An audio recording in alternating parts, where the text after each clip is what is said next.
Hello दोस्तों, एक बार फिर से स्वागत है आप सभी का अतुल्य आरएस ऑनलाइन क्लासेस में। मैं सुनील बादू प्रस्तुत हूँ लेकर के राजस्थान का भूगोल। और राजस्थान के भूगोल के संदर्भ में हम पढ़ रहे थे राजस्थान के खनिज। और राजस्थान के खनिजों में हम अधात्विक खनिजों की बात कर रहे थे, जिसमें ऊर्जा संसाधन, उर्वरक खनिज और बहुमूल्य पत्थरों के बारे में अपन पढ़ चुके थे। इसके अलावा मैंने बताया था अन्य अधात्विक खनिज। और अन्य अधात्विक खनिजों में दोस्तों जो हैं मैंने आप तक प्रेषित किया था पिछली क्लास के दौरान। आप जो हैं इस पीडीएफ को देखिएगा। हमने बात की थी अन्य अधात्विक खनिजों की। अन्य अधात्विक खनिजों में फ्लोराइट, फेल्सपार, ये सारे स्थान मैंने आपको, पायरोफ्लोराइट ये उदयपुर राजसमंद में पाया जाता है, वोल्स्टेनाइट उदयपुर सिरोही पाली में पाया जाता है, क्ले चाइना क्ले, बाल क्ले, फायर क्ले, इन सब की बात अपन ने की थी कि बीकानेर में पाया जाता है। तो इनकी हमने एक टेबल बनाई थी। इसके अलावा अन्य अधात्विक खनिजों में मैंने आप तक ये टेबल प्रेषित की थी दोस्तों, जो कि काफ़ी बड़ी टेबल थी और इत्मीनान से आप लोगों को बहुत अच्छे तरीके से समझ भी आया होगा। तो नेक्स्ट जो है अन्य अधात्विक खनिजों में ही हम एक बात करने वाले हैं, जो कि डिटेल में करेंगे। तो वो उसकी टेबल ज़रूरी नहीं थी, लेकिन इसके बारे में थोड़ा सा डिटेल से पूछा जाता है तो हम थोड़ी डिटेल में ही बात करेंगे दोस्तों।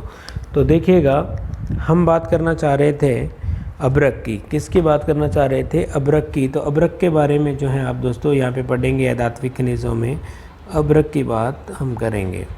तो अभ्रक में दोस्तों देखिएगा, ये 3 प्रकार के होते हैं। कितने प्रकार की? पहला प्रकार आप जो है देखिएगा, यहाँ मैं लिख रहा हूँ, आप तक प्रेषित कर रहा हूँ कि पहला जो प्रकार होता है वो मास्कोफाइट होता है। कौन सा? मास्कोफाइट, पहले प्रकार का मास्कोफाइट। और इस मास्कोफाइट को सफ़ेद, क्या दोस्तों, सफ़ेद अभ्रक भी कहते हैं। सफ़ेद अभ्रक कह देते हैं, या हम कह सकते हैं रूबी अभ्रक। क्या कह सकते हैं? रूबी अभ्रक के नाम से भी जान सकते हैं इसको। और इसके जो भंडार है हमारे भारत के संदर्भ में अगर मैं बात करूं, तो एक स्थान है कोडरमा। कौन सा? कोडरमा स्थान है। और ये कोडरमा जो स्थान है आपका दोस्तों, ये पड़ता है झारखंड में। कहाँ पड़ता है? झारखंड में प्रिय विद्यार्थियों। तो मैं भी आप लोगों को अच्छे तरीके से पहला डिवाइडेशन जो है आपको समझ आया होगा। और इसी तरह से जो है दूसरे की बात मैं यहाँ करता हूँ कि 3 प्रकार से हमने इसे पढ़ना है। तो दूसरा होता है बायोफाइट प्रकार का। कैसा होता है? बायोफाइट। बायोफाइट, तो ये लिखिएगा बायोफाइट। और बायोफाइट की बात करते हैं तो इसे कहते हैं काला अभ्रक। कैसा? काला अभ्रक भी कह दिया जाता है दोस्तों। और इसके जो उत्पादक क्षेत्र है, अगर राजस्थान के संदर्भ में मैं बात करूं, तो राजस्थान का जो भीलवाड़ा ज़िला है, कौन सा ज़िला? भीलवाड़ा। और भीलवाड़ा में भी एक स्थान है दांता। और इसी तरह से स्थान लिखिएगा भुणास, ये स्थान है सारे भीलवाड़ा के। एक स्थान का नाम है ट्रंका, फिर लिख सकते हो आप फूलिया। एक स्थान का नाम क्या है? फूलिया। इसी तरह से एक स्थान है बनेडी, जहाँ से जो है बायोफाइट प्रकार का अभ्रक पाया जाता है, जिसे हम काला अभ्रक कह देते हैं दोस्तों। और तीसरा जो इसका प्रकार है वो आप तक यहाँ प्रेषित कर रहा हूँ मैं। देखिएगा, तीसरे प्रकार का जो है उसकी बात अपन यहाँ कर लेते हैं प्रिय विद्यार्थियों। ये होता है फाल्गोफाइट। कौन सा? फाल्गोफाइट। फाल्गोफाइट प्रकार का अभ्रक जो है पाया जाता है। और इसे जो है तीसरे प्रकार का जो फाल्गोफाइट होता है, इसे कहते हैं गुलाबी अभ्रक। कैसा होता है ये? गुलाबी अभ्रक होता है। अभ्रक के चूर्ण से चद्दर जो बनाई जाती हैं उन्हें माइकासाइट कहते हैं। क्या कहते हैं? माइकासाइट। तो आप लिख सकते हो, नोट लगा के आप लिखिएगा, अभ्रक के चूर्ण से चद्दर बनाना माइकासाइट कहलाता है। क्या कहलाता है?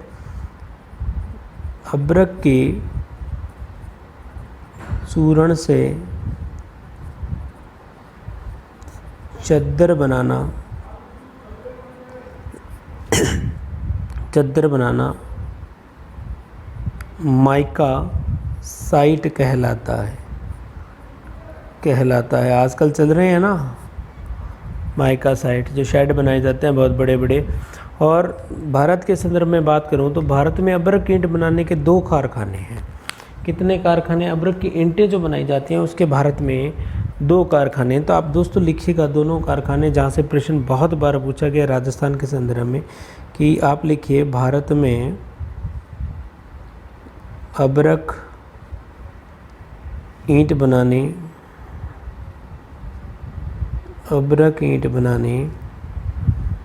के दो कारखाने हैं। कितने हैं? दो कारखाने हैं। तो दोस्तों दो कारखाने हैं, तो पहला तो आप लिखिएगा एक स्थान है धनबाद। कौन सा स्थान है? धनबाद।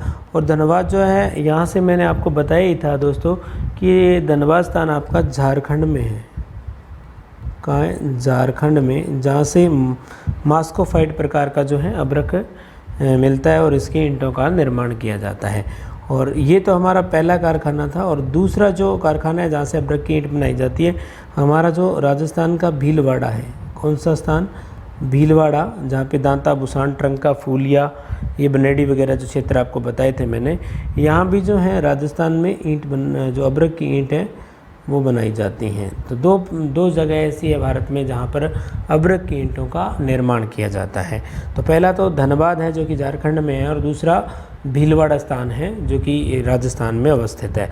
तो हमने दोस्तों यहाँ धात्विक खनिजों में अबरक की बात की। अबरक 3 प्रकार का, एक तो मास्कोफाइट, ये सफ़ेद अबरक होता है, इसे रूबी अबरक भी कह देते हैं। और इसके जो सर्वाधिक भंडार है वह कोरडमा स्थान है जो कि झारखंड में पड़ता है, हमारे वहाँ से हैं। दूसरा बायोफाइट प्रकार का हमारे राजस्थान में पाया जाता है, जिसे काला अबरक कहते हैं। और इसके जो सर्वाधिक भंडार है वो भीलवाड़ा ज़िले में है। भीलवाड़ा ज़िले में स्थान मैंने बताया कि दांता है, बुसान है, ट्रंका है, फूलिया, बनेडी आदि क्षेत्र हैं। इसी तरह से फाल्गोफाइट प्रकार का जो अबरक होता है उसे गुलाबी अबरक के नाम से जाना जाता है। नेक्स्ट मैंने आपको बताया कि अबरक के चूर्ण से जो चादरें बनाई जाती हैं, वो इस क्रिया को, जो चादरें बनाई जाती हैं उन्हें क्या कहा जाता है? माइका साइट के नाम से दोस्तों जाना जाता है। किस नाम से? माइका साइट के नाम से जाना जाता है। और भारत में अबरक ईंट बनाने के 2 कारखाने हैं। पहला तो धनबाद जो कि झारखंड में है, और दूसरा इसके संदर्भ में अपन ने पढ़ा भीलवाड़ा जो कि हमारे राजस्थान में अवस्थित है। इसी तरह से दोस्तों हम आगे बात करेंगे अगले खनिज की। तो अगले खनिज में हम बात करते हैं एस्बेस्टॉस की। तो एस्बेस्टॉस भी जो है 3 प्रकार का होता है दोस्तों, यानी क्राइसोलाइट होता है, एक एल्फी जो बोलाइट होता है, एल्फी बोलाइट, और तीसरा जो होता है आपका ट्रिमोलाइट के नाम से इसे जाना जाता है एस्बेस्टॉस को। तो एस्बेस्टॉस की बात जो है अपन करने वाले हैं। तो आप थोड़ा सा यहाँ हेडिंग डालिएगा एस्बेस्टॉस। क्या लिखोगे दोस्तों? एस्बेस्टॉस। तो एस्बेस्टॉस के संदर्भ में हम दोस्तों बात करने वाले हैं। तो एस्बेस्टॉस मैंने आपको बताया कि 3 प्रकार का होता है। तो पहले प्रकार का तो आप लिखिएगा क्राइसोलाइट। कौन सा होता है? क्राइसोलाइट। पहले प्रकार का जो होता है क्राइसोलाइट। और ये जो क्राइसोलाइट जो होता है आपका, ये जो है सर्वश्रेष्ठ, कैसा होता है? सर्वश्रेष्ठ एस्बेस्टॉस होता है। सर्वश्रेष्ठ एस्बेस्टॉस होता है। कैसा? सर्वश्रेष्ठ एस्बेस्टॉस होता है। कौन सा? क्राइसोलाइट की बात कर रहे हैं। इसके अलावा इसके 2 प्रकार अपने को और पढ़ने हैं। तो दूसरा एल्फी बोलाइट के बारे में अपन पढ़ते हैं। दूसरा प्रकार क्या कहलाता है इसका? एल्फी बोलाइट।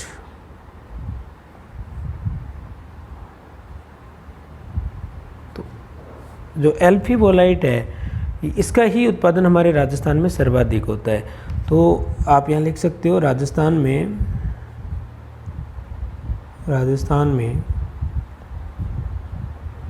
सर्वाधिक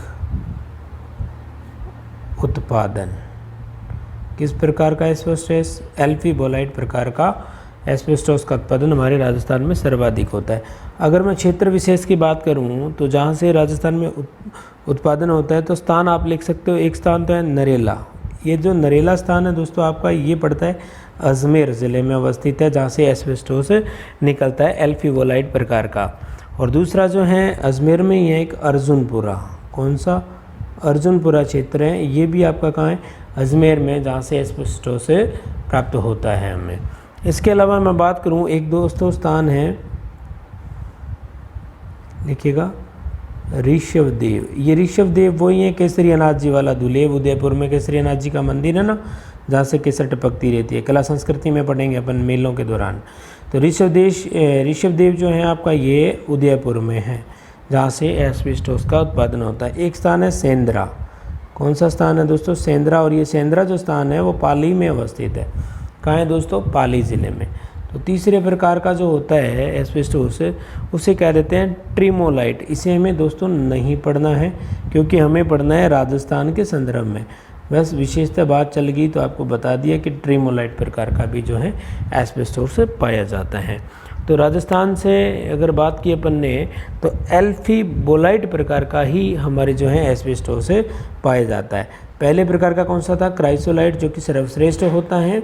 और राजस्थान के संदर्भ में आपसे पूछेगा कि किस प्रकार का टाइप पूछ सकता है, यानी किस टाइप का निकलता है, तो एल्फीबोलाइट प्रकार का किस्म आपसे पूछ सकता है। एल्फीबोलाइट किस्म जो है राजस्थान से निकलती हैं, और राजस्थान से सर्वाधिक इसका क्या होता है? उत्पादन होता है।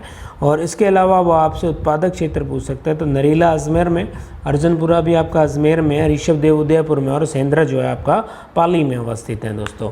तो यहाँ तक जो है हमारी खनिजों की कहानी दोस्तों ख़त्म होती है। खनिज का टॉपिक हमारा संपूर्ण होता है। इसके अलावा कुछ बातें हैं दोस्तों जो मैं आप तक लिख करके प्रेषित कर रहा हूँ, आप साथ साथ लिख लीजिएगा। कुछ फैक्ट्स जो हैं आपको लिखवा रहा हूँ, तो आप नोट लगा करके लिखते जाइएगा कि नोट में आपको क्या बात लिखनी है। साथ साथ दोस्तों आप जो हैं इसको नोट डाउन करते जाइए, क्योंकि ये जो हैं काफ़ी अच्छे फैक्ट्स हैं और बहुत बार परीक्षाओं में पूछे जाते हैं। तो खनिजों के भंडारण की दृष्टि से राजस्थान का झारखंड के बाद दूसरा स्थान है। एक बात तो आप ये लिख सकते हैं कि खनिजों के भंडारण की दृष्टि से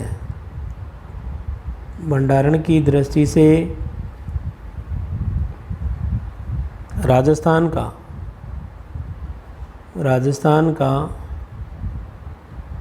झारखंड के बाद दूसरा स्थान है। झारखंड के बाद दूसरा स्थान है। तो कौन सा स्थान हो गया भंडारण की दृष्टि से? तो हमारे राजस्थान का दूसरा स्थान है दोस्तों। तो इसी प्रकार से आप जो हैं नेक्स्ट जो है फैक्ट लिखिएगा कि खनिजों के उत्पादन की दृष्टि से राजस्थान का झारखंड और एमपी के बाद तीसरा स्थान है। तो लिखिएगा खनिजों के उत्पादन की दृष्टि से, खनिजों के उत्पादन की दृष्टि से राजस्थान का झारखंड व एमपी के बाद, झारखंड व एमपी यानी मध्य प्रदेश के बाद तीसरा स्थान है। कौन सा स्थान है? तीसरा स्थान है दोस्तों। फिर इसके बाद अगली बात लिखिएगा आप, इसी के राजस्थान के ही संदर्भ में हम बात करेंगे। तो आप यहाँ लिखिएगा कि खनिजों से राजस्व प्राप्ति यानी आय की दृष्टि से अगर देखते हैं तो राजस्थान का 5वां स्थान है भारत में। तो आप लिख सकते हो खनिजों से राजस्व प्राप्ति की दृष्टि से राजस्थान का 5वां स्थान है।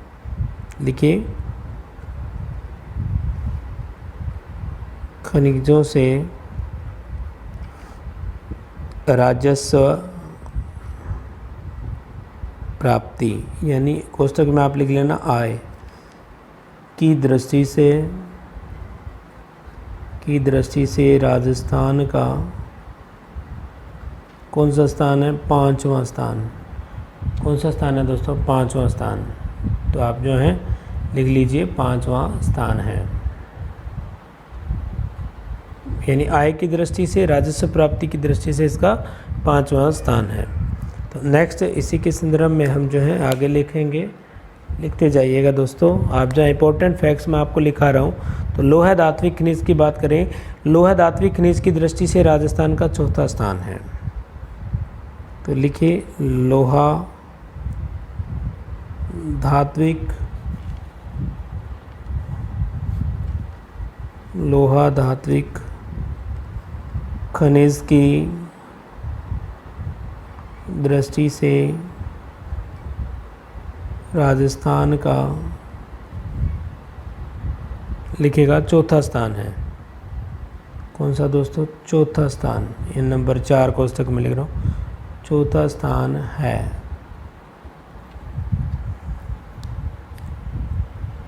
इसी तरह से हम नेक्स्ट फैक्ट की बात करते हैं। तो नेक्स्ट फैक्ट में आप लिखिएगा दोस्तों कि अलोहा धात्विक खनिज की दृष्टि से राजस्थान का प्रथम स्थान है। क्या लिखोगे? विजिबल होगा सभी को। लिखिए, अलोहा धात्विक खनिज की दृष्टि से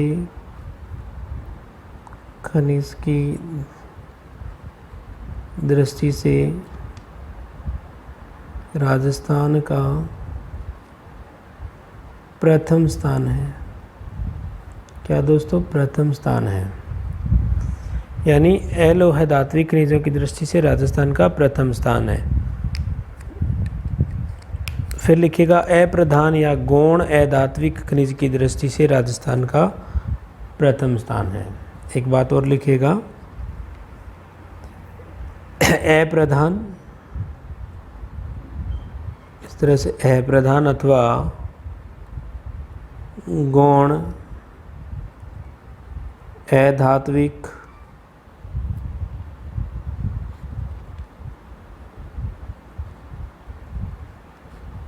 खनिजों की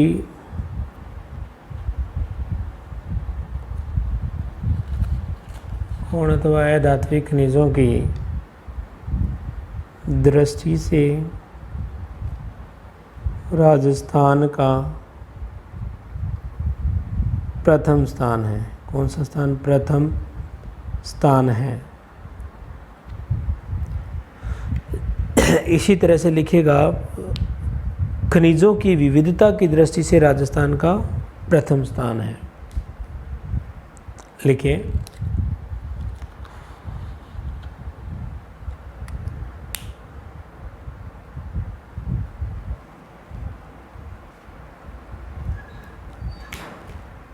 खनिजों की विविधता। क्या लिखोगे दोस्तों? खनिजों की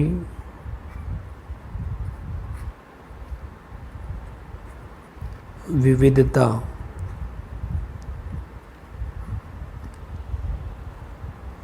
की दृष्टि से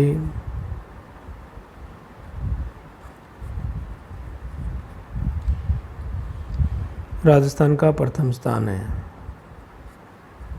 राजस्थान का प्रथम स्थान है। तो विविधता का मतलब ये हो गया कि बहुत प्रकार के हमारे खनिज पाए जाते हैं। यानी राजस्थान में 81 प्रकार के खनिज पाए जाते हैं और 57 प्रकार के जो खनिज हैं उनका उत्खनन हो रहा है। तो हाँ, आप लिख सकते हो कि राजस्थान में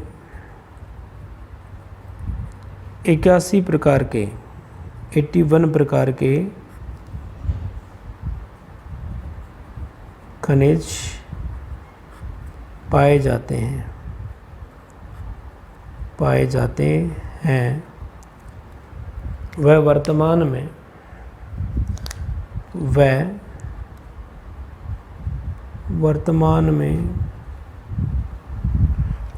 57 प्रकार के, यानी 57 प्रकार के या 57, इस तरह से लिख सकते हो, 57 का सीधा लिख लीजिए। उत्खनन, थोड़ा जगह का मैं इसलिए लिख रहे हैं दोस्तों, उत्खनन हो रहा है। यानी 81 प्रकार के हैं और 57 प्रकार का उत्खनन हो रहा है। इसीलिए राजस्थान को खनिजों का अजायब घर कहते हैं। क्या कहते हैं? खनिजों का अजायब घर कहा जाता है राजस्थान को। क्या कह दिया जाता है? खनिजों का अजायब घर के नाम से भी राजस्थान को जाना जाता है दोस्तों। अब कुछ बेसिक से 1-2 प्रश्न और बनते हैं आपके खनिजों से। तो वो जो है मैं आप तक प्रेषित कर रहा हूँ यहाँ मेरे विद्यार्थियों। तो आप जो है साथ साथ इसको देखते रहें, लिखते रहें। बहुत अच्छे तरीके से आपको समझाने का प्रयास मेरे द्वारा किया गया है, आपको पसंद भी आ रहा होगा मेरे प्रिय विद्यार्थियों। तो आप जो है इस तरह से लिखिए कि राजस्थान में भारत की कुल खनिज संपदा का 22% भाग है। लिखिए नोट डाउन करके कि राजस्थान में, अब तो कुछ फैक्ट हैं वही लिख रहे हैं प्रिय विद्यार्थियों, कि राजस्थान में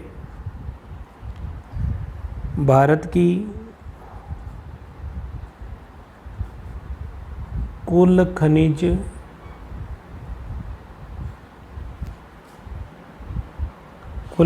संपदा का 22% भाग है। कितने प्रतिशत है?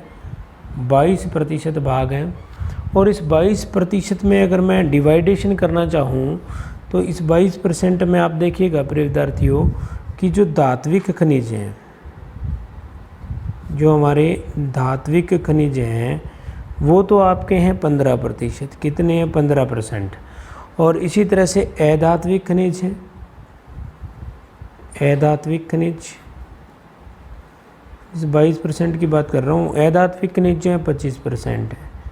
कितने प्रतिशत? 25%। और जो अप्रधान हैं आपके, या जिन्हें हमने कह दिया था कि गौण खनिज हैं, गौण खनिज, ये अप्रधान या गौण खनिज जो हैं वो 30% है राजस्थान में। समझ में आई बात? टोटल की बात करें तो 22%, और सीधा डिवाइडेशन में ले तो धात्विक 15%, अधात्विक 25%, और इन 22% में से बात कर रहा हूँ कि 22% में से 15% तो जो हैं वो आपका धात्विक खनिज है, अधात्विक 25 है, और अप्रधान या गौण खनिज जो है 30% पाए जाते हैं। इसी तरह से कई बार एकाधिकार का प्रश्न पूछ लिया जाता है दोस्तों। एकाधिकार बोलें तो राजस्थान के संदर्भ में इस तरह से पूछ लिया जाता है कि राजस्थान में एकाधिकार वाले खनिज कौन से हैं जिन पर राजस्थान का एकाधिकार है। तो उसमें देखिएगा दोस्तों, आप लिखिए राजस्थान में एकाधिकार वाले खनिज। तो एकाधिकार जो वाले खनिज हैं उनकी बात करते हैं। तो सबसे पहले एकाधिकार में हम बात करेंगे धात्विक के संदर्भ में। कैसी दोस्तों? कि धात्विक में कौन से हैं जिन पे एकाधिकार है? तो धात्विक में आप लिख सकते हो एक तो सीसा। कौन सा? सीसा। और सीसे के साथ ही आपको पता है क्या निकलता है? जस्ता। तो इनमें है। और इसी तरह से अगर अधात्विक की बात करते हैं, अधात्विक की जब हम बात करते हैं तो अधात्विक में आपका एक तो तांबड़ा आ गया। कौन सा? तांबड़ा पत्थर। और बोलेस्टोनाइट आ गया, बोलेस्टोनाइट। अधात्विक की बात कर रहे हैं दोस्तों। और एक आप लिख सकते हैं इसमें जास्पर। सीधा प्रश्न इसी टेबल से उठ जाता है कई बार। और एक आप लिख सकते हो सेलेनाइट। क्या लिख सकते हो दोस्तों? सेलेनाइट। तो प्रश्न बहुत बार पूछ लिया जाता है कि राजस्थान में एकाधिकार वाले खनिज कौन से जिन पर राजस्थान का जो है एकाधिकार है। तो इस संदर्भ में जो है आप अच्छे तरीके से साथ साथ टेबल बनाते जाइए, जिससे कि सीधे प्रश्न आपसे पुट होंगे और आप अच्छे तरीके से जो है इसका जवाब दे पाएँ। मैंने पूरी कोशिश की है कि आपका सब कुछ जो है एक अच्छे सिस्टमेटिक ढंग से करवाया जाए, तो बहुत बेहतरीन तरीके से करवाने का प्रयास किया है। आप जो है कमेंट बॉक्स के माध्यम से कोई दिक्कत हो तो आप जो है प्रेषित कर सकते हैं। तो इसी तरह से अगर अगली बात करें कि राजस्थान के प्रथम स्थान वाले खनिज, यानी भारत में प्रथम स्थान है जिनमें राजस्थान का, उन खनिजों की बात करते हैं अपन। तो लिखिए राजस्थान के प्रथम स्थान वाले खनिज। अब कहीं भी कचरा नहीं हुआ है दोस्तों, आप सीधा जो है प्रथम स्थान कहाँ? भारत में उन खनिजों की बात कर रहे हैं। तो आप इसी तरह से वो टेबल बनाइएगा। एक तो हम लिखेंगे धात्विक, क्या लिखेंगे? धात्विक। और दूसरा हम लिखेंगे अधात्विक। दूसरा कौन सा प्रकार होगा? अधात्विक। अधात्विक की बात हम इधर कर लेंगे। तो धात्विक में आप लिखिएगा एक तो चांदी आपका, धात्विक में क्या लिखोगे, एक चांदी लिखिएगा, फिर लिखिए टंगस्टन, इसमें प्रथम स्थान है राजस्थान का। टंगस्टन के बाद लिखिएगा तांबा, फिर लिखिए बेरिलियम, सॉरी यहाँ पे लिख रहा हूँ बेरिलियम।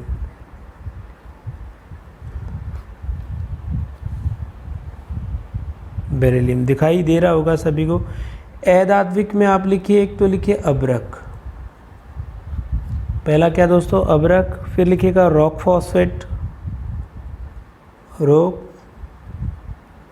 फॉस्फेट, फिर लिखिएगा जिप्सम, फिर लिखिए फेलेस्पार, फेलेस्पार, और इसी तरह से एक और लिखिएगा बेंटोनाइट, बेंटोनाइट। इसी तरह से एक और लिखिए दोस्तों बेंटोनाइट के बाद वॉल क्ले, वॉल क्ले की बात करते हैं, जो कि सारी प्रकार की clay, China clay, ball clay, सारी मैंने आपको बताई थी, बीकानेर में है। और सफ़ेद संगमरमर में भी हमारा क्या है, प्रथम स्थान है, सफ़ेद संगमरमर, इसमें भी क्या है दोस्तों हमारा प्रथम स्थान माना जाता है राजस्थान का। तो यहाँ जो है हमने बात की कि राजस्थान में भारत के कुल खनिज संपदा का कितने परसेंट, 22% भाग हैं, और धात्विक का माने तो 15 और अधात्विक का इसी 22% में 25% हमारे राजस्थान में पाया जाता है। और अप्रधान गौण कितने खनिज हमारे राजस्थान में 30% है, अधात्विक 25% है, और धात्विक कितने हैं 15% है। और राजस्थान में एकाधिकार वाले, यानी राजस्थान का एकाधिकार है जिन पर इसमें लिखिएगा, एक तो धात्विक आप देखिए, धात्विक में एकाधिकार वाला सीसा जस्ता, और अधात्विक में तांबड़ा, बोलिस्टोनाइट, जास्पर और सेलेनाइट है। तो यहाँ तक तो कहानी होगी एकाधिकार वाली दोस्तों। और एकाधिकार के बाद अगर बात करते हैं तो हमने बात की थी कि राजस्थान में प्रथम स्थान वाले, यानी राजस्थान का जिसमें जिन खनिजों के उत्पादन में और भंडारण में प्रथम स्थान है उसकी बात यहाँ हम करने वाले हैं। तो उसमें एक तो धात्विक टाइप और अधात्विक दोनों की बात हमने की। धात्विक में आपका चांदी है, टंगस्टन है, तांबा है, बेरिलियम है। अधात्विक में अब्रक है, रॉक फॉस्फेट है, जिप्सम है, फेलेस्पार है, बेंटोनाइट है, बॉल क्ले है, सफ़ेद संगमरमर है। तो ये सब हैं जिनमें हमारे राजस्थान का क्या है दोस्तों, प्रथम स्थान है। कौन सा स्थान है, प्रथम स्थान है। तो मैं भी आप लोगों को बहुत अच्छे तरीके से समझ आया होगा, और मैंने पूरा अच्छे तरीके से जो है आपको समझाने का प्रयास भी किया है प्रिय विद्यार्थियों। और नेक्स्ट जो है एक और सूचना आप तक प्रेषित करना चाहूँगा कि अतुल्य आरएस ऑनलाइन क्लासेस पे हमारी दैनिक रूप से एक टेस्ट सीरीज चल रही है रीट के संदर्भ में, और रीट का नोटिफिकेशन भी अतिशीघ्र ही आने वाला है। तो आप अच्छी तरीके से जो है तैयारी करते रहिए। हमारी पूरी टीम की आपके साथ शुभकामनाएँ हैं। तो मैं सुनील बादू आज के लिए दोस्तों इतना ही इस क्लास के दौरान करेंगे, क्योंकि हमारा जो खनिज का टॉपिक है, यानी खनिज जो है 100% मैंने आपको पूरा करवा दिया है दोस्तों, बहुत अच्छे तरीके से करवाया है। और आप इसको अच्छे तरीके से 5-4 बार वीडियो को देखिए, पूरा आपको समझ आने वाला है ये टॉपिक अच्छे तरीके से। फिर जो है हम बात करेंगे दोस्तों राजस्थान के जो उद्योग हैं। अगला जो टॉपिक हमारा होगा वो होगा राजस्थान के उद्योग। और राजस्थान के उद्योगों में यानी सबसे पहले हम बात करेंगे कि निवेश के आधार पर उद्योग कितने प्रकार के होते हैं, कच्चे माल की उपलब्धता के आधार पर कितने प्रकार के जो उद्योग होते हैं, सारी बात करेंगे दोस्तों उद्योगों के संदर्भ में। आपको बहुत अच्छे तरीके से मैटर प्रोवाइड करवाया जाएगा, प्रत्येक टॉपिक बहुत अच्छे तरीके से करवाया जाएगा। आप विश्वास करके देखिए, आप सभी बुक्स को खंगालिए कि हमें क्या करवाया जा रहा है, कैसा करवाया जा रहा है, तुलना कीजिए, आकलन कीजिए, आपको फ़र्क महसूस होगा दोस्तों। ये मेरा वादा है आपसे, और आप सभी सफल हों ऐसी मैं कामना करता हूँ ईश्वर से। जय हिंद, जय भारत।